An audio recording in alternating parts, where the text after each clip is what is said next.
Evening, everybody. Here we are again. House for Justice, Gypsy, Kimmy, and Jesus. We're heading out. We're heading from the top of Maine to the bottom of Florida. We're going to ask why, who, when, where, and what. My daughter was sex trafficked. She disappeared September 7th of 2021 from Waterville, KMD. When Gordon Obert Jr. from Anson, Maine, 94 Preble Avenue to be exact and precise, put her on the bus, him and his girlfriend Deanna, Crisco Johnson, whatever she fucking calls herself, okay? Yeah, they put my daughter on the bus. Why? Well, it was noted that Gordon put her on the bus after she had ran out of his home in the middle of the night. And Gordon, you have security cameras. I've asked you this a million times, if I've asked you at all. Isn't that why I filed a lawsuit in federal court, Portland, Maine? Does anybody understand why I have filed all these lawsuits? Crossan versus Maine. Crossan versus Gordon Obert, O-B-E-R-T Jr. Crossan versus Jeffrey Keaton. Crossan versus Waterville, Maine. Crossan right now is versing the whole government that was involved in politically destroying myself and my family. Defaming is a major violation.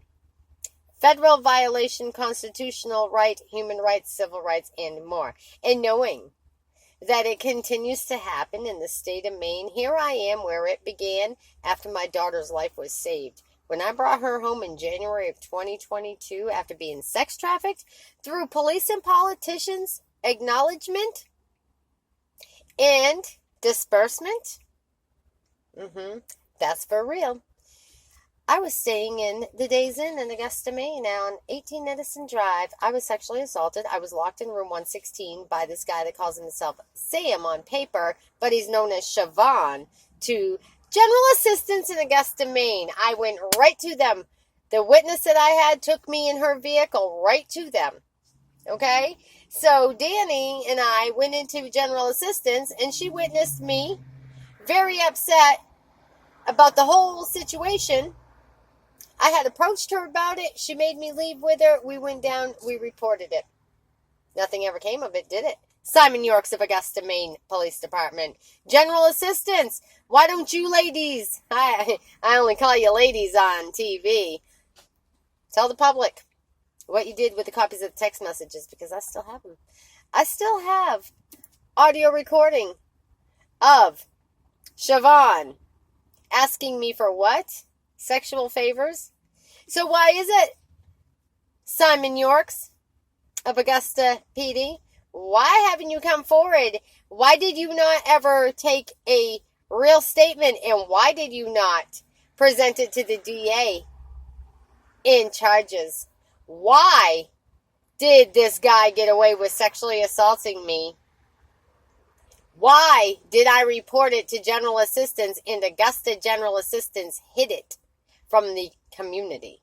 Okay, so I want all you taxpayers out here to know what's going on in Augusta, Maine, and throughout the state of Maine. That means when I told Mike Perkins at Clinton Fair the other night and showed him the notarized paperwork, he knows quite well what I'm talking about.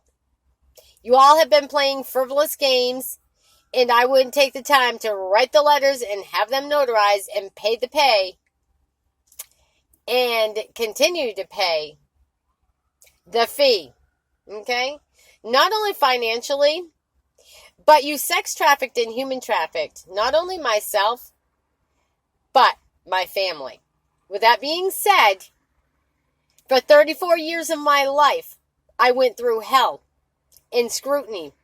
27 years older than me, a guy took me in when I was 14 from the carnival business. Why don't you wrap your heads around that and you tell me? Why is it that the police and the politicians are allowed to sex traffic and human traffic me, Bree, and everybody? Let's find out.